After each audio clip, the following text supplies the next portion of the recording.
I'd like to thank in particular Jose Vega Sarmiento, who has been the person who has invited me and encouraged me to be here, and it is a huge pleasure. I'm going to talk now about pensions, but in the words, the vision of the French absurdist playwright, UNESCO, there is a rhinoceros in the room, and we cannot entirely ignore the rhinoceros. And the rhinoceros, which in the play of that name by UNESCO, to begin with, everybody tries to ignore and pretend is not there. That rhinoceros is the vote that occurred in Britain last Thursday. And I want to say I'm very happy when we get to questions and answers at the end to answer questions on that. But in brief, I regret what happened on Thursday. I have my passport here, which says United Kingdom, and it also says European Union on it, and I very strongly believe that most of us have identities these days which are multifaceted.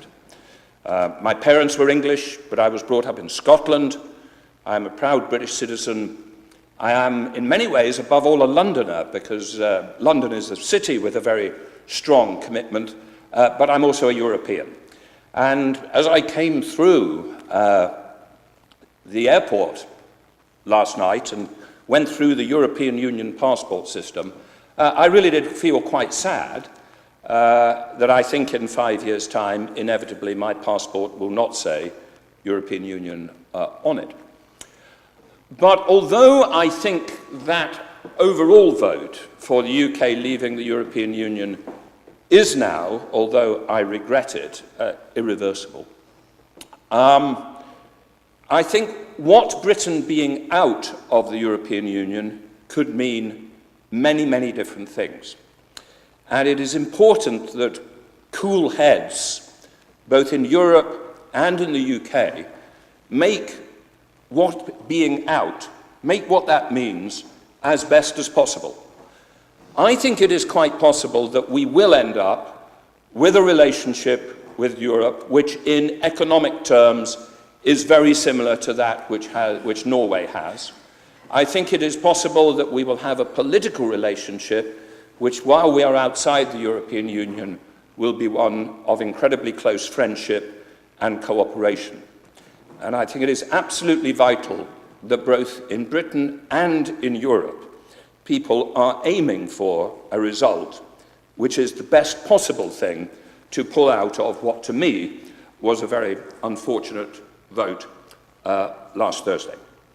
But let me turn from that to the subject of my comments today, which is pensions. I was the chair of the UK Pension Commission, as it was called, for 3 years from 2003 to 2006. There were three of us. There was myself, there was a Professor John Hills, a Professor of Economics at the London School of Economics, and there was Jeannie Drake, who was actually the number 2 at one of our biggest trade unions. And we were charged with coming up with a recommendations on the way forward for the UK pension system. There are 4 features, I think, of what we ended up with and what has occurred in the UK. First of all, there were some very major changes. Secondly, we managed to achieve cross-party and cross-society consensus on those changes. Thirdly, they have been largely implemented and they are seen as a success. And fourthly, they involve a balanced combination of a pay-as-you-go system and a funded system. And that balanced combination made sense for the UK, though I do stress that all solutions in politics and all positions in economics often have to accept as a given the starting point. They are specific to the history and the developments of a particular country.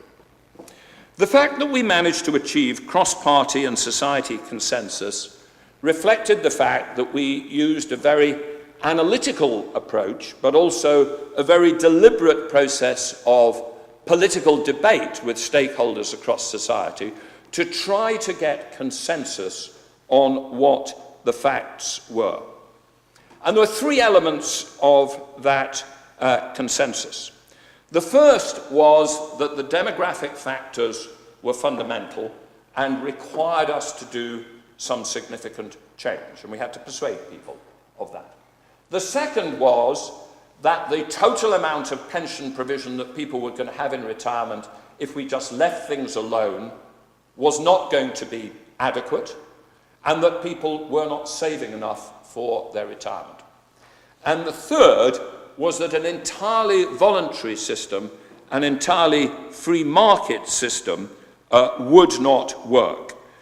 We ended up proposing something, and Jose Vega has already mentioned this, which was not compulsory, but was strongly encouraged, and I will explain how we got there. But let me begin with demography, because demography is fundamental. The UK, like all developed countries, faces a rising ratio of older people to younger people. Now, sometimes people, when they say older people to younger people, put a ratio that has people older than 60 over younger than 60. But having just passed my 60th birthday, I completely refuse to accept the description of 60 as old. 60 is sort of middle age. You've just got beyond early middle age. You're putting your youth behind you, but you're getting to maturity. I think maturity is a very, very good phrase there, and very, hopefully, attractive. Now, but let's take 65 plus. Like all of our countries, we faced an increasing proportion of 65-plus-year-olds to less than 65. And of course, there are two reasons for that. There always are two reasons, one of which is rising longevity, the fact that throughout our major economies we are seeing increases in life expectancy at birth, but even more important, life expectancy once you get to 65 or once you get to 70. That is the crucial life expectancy that matters for pension systems. But also, of course, lower birth rates. Back in the UK in the 1950s, we had a total fertility rate of sort of 2.6, 2.7, and that is now running at about 1.9, which I have to say is nothing like as low as it is either in Portugal or in Spain or in Italy, but it is in fact roughly around replacement level. It's close to, but clearly it is different from where we were before. Now I have to say that I think both of these trends in principle are good things. I think it's very important that in this debate about pension, we don't end up talking about the problems of increasing life expectancy. If you think increasing life expectancy is a problem, something has gone wrong with your worldview.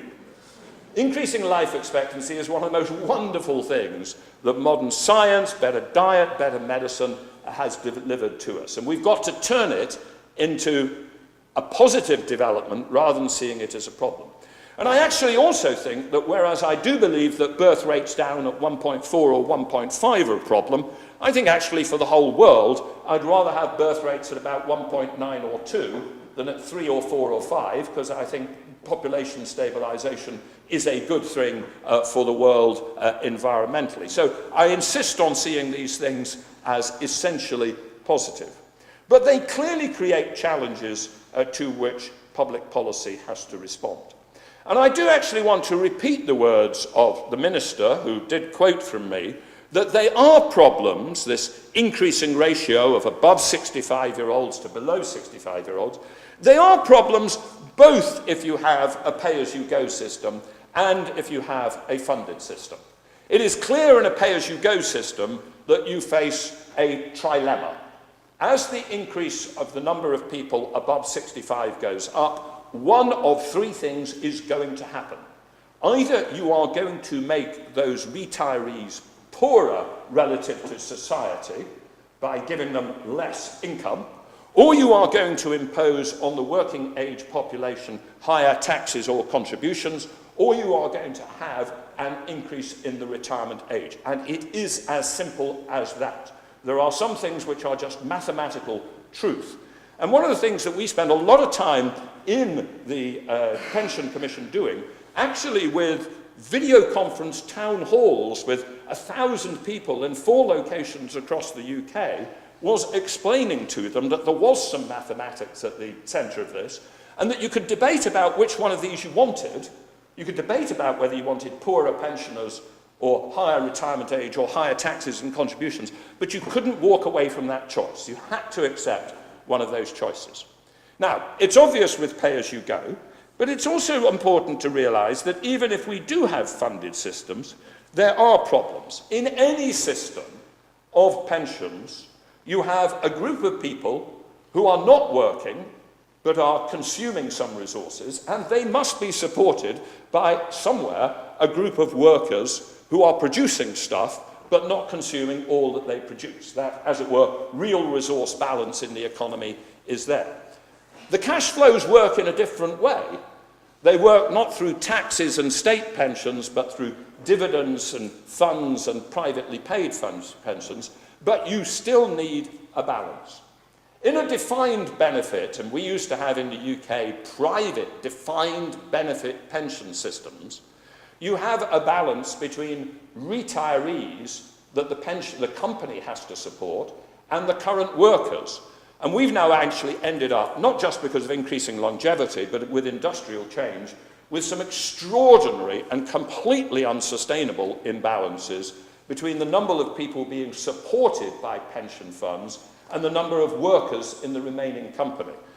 With Tata Steel, which is in danger of closing in the UK, this is a company with about 15,000 or so workers and about 150,000 retirees, which it is inherited from a much larger British steel company in the past. That is unsustainable. But even if you have a defined contribution system, the impact of higher longevity, higher life expectancy, still creates a challenge. If people pile up funded pensions, when they get to 65, if life expectancy is going to go up, their pension is going to be smaller in retirement. The annuity rate that they get from an annuity that they buy from an insurance company is going to be lower. So we can't walk away from this problem of rising longevity by simply saying, let's go to funded and that will solve all the problems. At the core of any pension system reform has to be increases in retirement ages and increases in age at which people leave the workforce. In the UK, one of the things that my commission did was tell the politicians and tell the people that we were going to have to increase the age at which you got the state pension. That had been fixed at 65 since 1925, so it lasted quite a long time. And I have to tell you that up until the morning of November the 30th, 2005, no major British politician had had the guts to tell the British people that the retirement age was going to go up. At 11 o'clock, I gave a press conference and said we are going to have to take the state pension age up from 65 to 66 by the mid-1920s, 67 by the mid-2030s, and 68 by the mid-2040s. And by the time of the evening news, all our major political parties were committed to that new policy. Essentially, as one of them said to me the week before, I said, why can't you say it? He said, no, Adair, you get out of the trench first and walk towards the machine guns. But actually, when it turned out, it was relatively straightforward. You sometimes get these things in politics where it was a taboo. Nobody's been able to mention it, but you break the taboo, and then it's obvious. But crucially, it can't just be an increase in the age at which you get the pension. It also has to be people working longer, because that's the crucial thing in real resource terms. And that's why, actually, alongside it, you need a change in employer practices, so that people are not being chucked out of the workforce at 55 or 60 or even 65. You have to have increases in the capacity for people to work later. And I think things like anti-age discrimination legislation are also extremely important in this area. I also believe that the evidence broadly is that aging is healthy aging. I think the evidence from medicine is that these extra years of people living beyond 65 or 70 are not yet more years of frailty and old age. I think they are more years of a healthy life, potentially, if you choose to make it so. I've spent my life with a moving set of beliefs. I used to believe that 50 is the new 30. I've now moved to 60 as the new 40, and in 10 years' time I'll progress to 70 as the new 50. But broadly speaking, I do think the evidence is that the average 70-year-old has a degree of physical and mental alertness which corresponded to a much younger person 50 years ago. And again, I think we should be optimistic about that. Demography is vital. We cannot tax our way to affordable pay-as-you-go systems with unchanged retirement ages, and we cannot save our way to adequately funded pension systems with unchanged retirement ages, and that's an important point to make. But while undoubtedly saving is not enough, in the UK we undoubtedly needed more private saving as well. Because our analysis clearly indicated back in 2004 and 5 that the amount of savings that people were doing on top of the UK state pension was going to leave them inadequately provided in retirement. Now, it is important to realise as context that the UK state pension has always been somewhat different from many of the income replacement systems that dominate in continental Europe. Our system was predominantly a flat rate system designed to give you a base load which kept you out of poverty in retirement. It only ever had a relatively small amount of, as it were, income replacement for middle income or higher income earners, and therefore it was always something that had to be topped up by private savings. That was always our system. But in 2003 and 2004, the system of private savings, which in the UK had always existed on top as the pay-as-you-go system, was in a crisis and in a decline. And that really was for two sets of reasons. First, the corporate defined benefit system was in deep crisis and decline. In 1980, when the UK had a workforce of about 22 to 24 or so million, low to mid-20s millions, we had, at the peak, about 12 million people who had corporate defined benefit pensions or public defined benefit pensions. So these were civil servants that had, in addition to the state pension, a occupational pension, but we also had about 5 or 6 million private employees who, from their employer, were part of a funded pension, but to them it was defined benefit. It promised them 50 or 60% of their final year earnings, their final salary earnings, forever in retirement. That had about 6 million people in private defined benefit schemes in 1980, but by 2003, that had already fallen to 3 million or so active members of it, and we basically said this will continue to decline. And indeed, today it is well below 1 million. Private defined benefit has died. Why did it die? It died because it was an unsustainable form of risk sharing between the corporate and the employee. Because essentially the corporate said, I will take a contribution off your salary, and I will then assure you a future return which is completely independent of two uncertain things. One, the return on the stock market, or whatever else your investment is, and two, independent of any future changes in life expectancy. And for a time, it all seemed reasonable, because in the 1980s and 90s, stock markets did extremely well indeed. And at the time, it all seemed reasonable because the actuaries, I have to say, were very slow to realize what was happening to life expectancy. And up until about the mid-1990s, were continually telling us that although life expectancy had gone up, it was going to hit a limit. It was going to asymptote to a higher limit. And indeed, as late as 1992, the forecasts for what life expectancy at 65 would be in the UK in 2005, the forecasts were that it would be about 14 or 15 years. When we got to 2005, it seemed that the best forecast was about 19 years.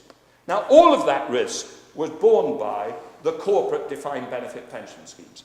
And that deal was simply unsustainable. It was unsustainable risk sharing. In addition, we had, and it's a very interesting example in public policy, we had an unintended consequence of well-intentioned policy. What happened for many years is people said, well, it's unfair in this defined benefit pension scheme that there aren't good allowances for spouses, husbands or wife, if you die. It's unfair that they're not indexed against inflation. And so a whole series of measures were taken which gold-plated these corporate defined benefit pension schemes. But when you think about it, it was a weird form of regulation, because it said there is no compulsion on you to provide a corporate pension, but if you provide a corporate pension, it has to be a fantastically generous gold-plated pension. Well, if you are silly enough to introduce a piece of legislation that does that, what happens? Corporates decide they're not going to provide any pension of a defined benefit form at all. So there were many people, there were many factors that led to the decline of the defined benefit pension system in the UK, but it essentially died. So what then happened is, from the early 1990s onwards, we say, well, no, what we'll do is we'll provide defined contribution pensions, and we'll do it in an entirely voluntary fashion. But by the time we did our work in the Pension Commission of 2003 to 2005, it was obvious that an entirely voluntary approach to selling defined contribution pensions to people was not going to work. It worked okay where you had a large employer which had previously had a corporate defined benefit scheme and turned it into a defined contribution scheme, who wanted their employees to have a pension scheme and was an effective bulk buyer in the market, but it simply didn't work at all for people of lower income working in small and medium enterprises. And when we did our work, we found that if you looked at private employees in total, over a half of them actually had no pension provision other than that provided by the state. And they really hadn't woken up to the fact that the pension provision provided by the state in the UK was not going to be enough. So the big question that we were asked by our politicians, part of why my commission created, was, have we got to solve this problem by having compulsory funded pensions? Should we have a system which has a basic state pay-as-you-go system to keep people out of poverty in retirement? Should we then have on top a compulsory funded pension scheme? That was the question which we were posed. And we quickly came to the conclusion that a purely voluntary system would not work. Now, in neoclassical economic theory, this is the way that individuals out there, or as economists like to call them, agents, because for some reason economists can't call people people, they have to call them agents. The way that people make decisions, seen from an economist's point of view, is that they all sit down of an evening and they work out the prospects of their income from now to the end of life, and they work out how they want to allocate their available consumption between the different decades of their life within a lifetime income constraint, allocating consumption to different periods using an appropriate risk-weighted, time-discounted discount rate, and they work out the alternative net present value of different courses of action, and they make their economic decisions on that basis. Now, of course, there are one or two economists who might do that of an evening with their husbands and wives, you know, as a piece of fun, but economists are very odd people, and ordinary human beings don't do that. It turns out that throughout the world, people end up with pension provision if one of three things happen. One, if the state provides it. Two, if they end up with pension provision as the byproduct of a contract of employment. Or three, if an insurance company or a pension fund deliberately sells them a policy. Has a salesperson who opens the door and says, please buy a policy. In the UK, the number of pension policies which are bought by an individual making a decision and themselves initiating the phone call that buys that pension policy was at the time of our Commission report about 0.5%. 0.5% of all pensions are bought in that fashion. This is an area where people have to be encouraged into it. So it's clear that it simply doesn't work. It is also, however, clear that if you rely on the third route there, which is insurance companies and pension funds having to sell and having to persuade people to buy a pension, you end up with a pretty expensive distribution system. And that's not the insurance companies or pension funds' fault. It's because the process of talking to an individual and persuading them to buy a pension is inherently an expensive process. And actually, we found out that the insurance companies and the pension providers of Britain, when you tried to work out what amount of money they were making from selling pensions to people of lower income in small and medium enterprises, it was very little. And bluntly, they weren't interested in that market because even if they charged them 1.5% per annum, they couldn't really make much money out of it. And there is in pension selling and pension provision a huge economy of scale effect in the cost of provision. If a large company with 20,000 employees and with the economies of scale in administration and in buying fund management from the wholesale sector provides a DC pension scheme, they can provide that to their 20,000 employees at an all-in cost of maybe 20 basis points, so 0.2% of a fifth of 1% per annum charges. If you want to sell it on an individual basis and you've got to persuade them to buy to an individual, you're going to have to charge them 1.5%. And the difference between charging somebody 1.5% per annum throughout the whole of their life and 20 basis points throughout the whole of their life means that when they get to retirement, that first person is going to be 20 or 25% worse off than the person who can enjoy the benefits of economies of scale. So we noted these problems either with relying on a voluntary system itself. We also noted that in the UK, we had a problem of bad incentives created by the state pension system.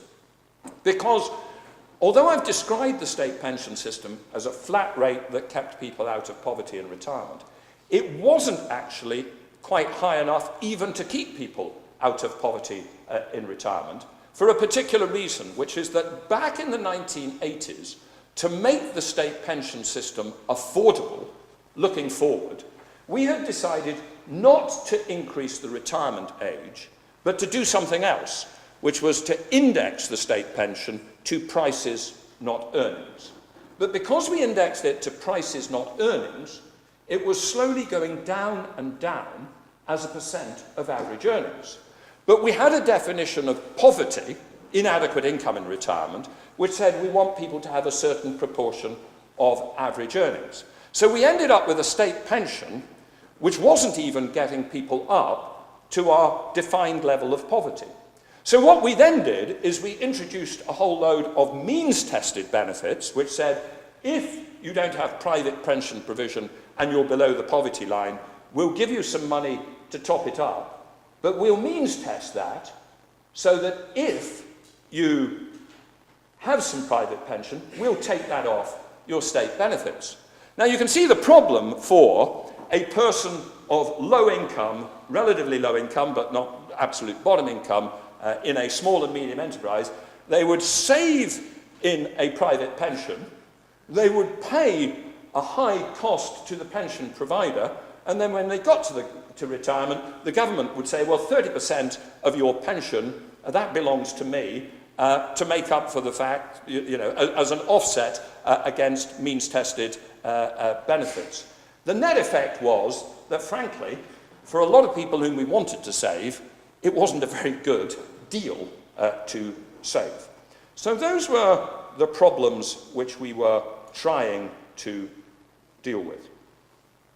Voluntarism wasn't going to work, but we decided not to go with compulsion.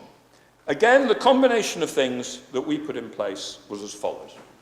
We decided that in the UK, on top of the state pension system, we should auto-enroll people into a private pension system. That means that nobody in the UK is compelled to save privately for a pension. But when you join a new employer, the employer gives you a form which says you will be enrolled in the pension unless you sign to say you don't want to be enrolled in the pension. And it is one of the great findings of the School of Behavioral Economics, which is a complete contradiction of neoclassical rational person theory, that if you hand somebody two different forms, and one of them says, people in this company normally join the pension scheme, tick here not to join, and if you give them another form which says, do you want to join the pension system, tick here to join the pension system, you get a completely different result. And that's human nature. People are, in the words of the great American economist Danny Kahneman, who got the Nobel Prize for behavioral economics, people's decision-makings in economics are heavily determined by how you phrase the question, what they think is normal social behavior, what people they trust think, advise them is good behavior. This makes an enormous degree of difference. So we decided that we would avoid the disadvantages of compulsion and the fact that some people resist compulsion by saying, no, it is your choice, but we simply shifted it round. We also put in place a system whereby it clearly looked a good deal for the pensioners to go in. We said, when you enroll into a pension, the employer takes off 5% of your earnings and puts them into the pension scheme. But if you stay enrolled, the employer also has to put in 3%. And given that the employee contribution can be taken off pre-tax income, and therefore only really costs you 4%, the deal is that seen from the employee, you put in 100 of post-tax income, and you actually end up with 200 in your account. So for most people, it's an obvious thing that you want to do. In addition, we improved the economics of the incentives on the state side by getting rid of means testing. And this may seem odd, but we were a pension commission that said to our government, you have got to make the state pension that people receive more generous. You have got to cease linking it to prices. You've got to start increasing it to average earnings, and it's now actually been simplified and increased still further, so that everybody, if they're fully paid up within the state pension, gets something that at least keeps them out of poverty in retirement, and therefore we don't need means-tested benefits, and we won't have the disincentives for private savings. But to make that affordable in fiscal terms, we had to increase the state pension age, which was a sensible thing to do in any case. So the deal on the state pension side was a higher state pension, but at a later age, which worked fiscally and tied in with our private deal. In addition, finally, We believe that it was essential when we auto-enrolled people into a pension to promise them that they could get good value for money in terms of cost. And what we created is a mechanism to bring to the people who work for small and medium firms the economy of scale benefits which apply for larger firms. So we created something called NEST, the National Employee Savings Trust, where individuals and small businesses can put the money through that. It achieves economies of scale of administration. It turns around to the fund management industry and buys fund management off that at a wholesale level, not at a retail level. Our aim for doing that was to try and get the total costs of administration and asset management down to 30 basis points. Now that subsequently got relaxed and it's now 50 basis points. But at least we have a system whereby even people on low incomes and working for SMEs can now put their savings into a funded pension scheme, and they are paying only 0.5% per annum rather than the 1.5% per annum that they would typically have been paying in the past.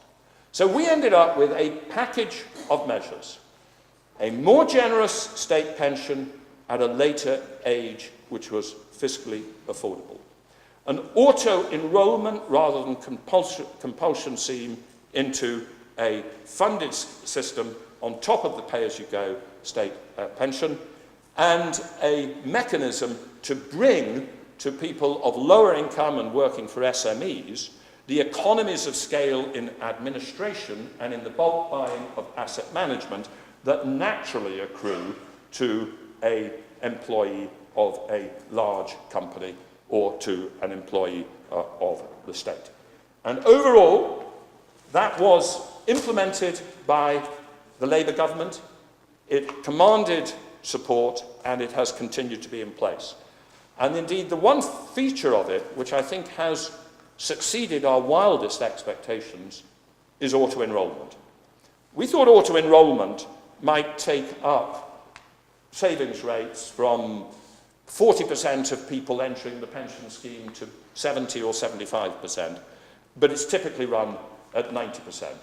Auto-enrollment works, behavioural economics works, nudge works, and we have found that a successful policy. Thank you very much.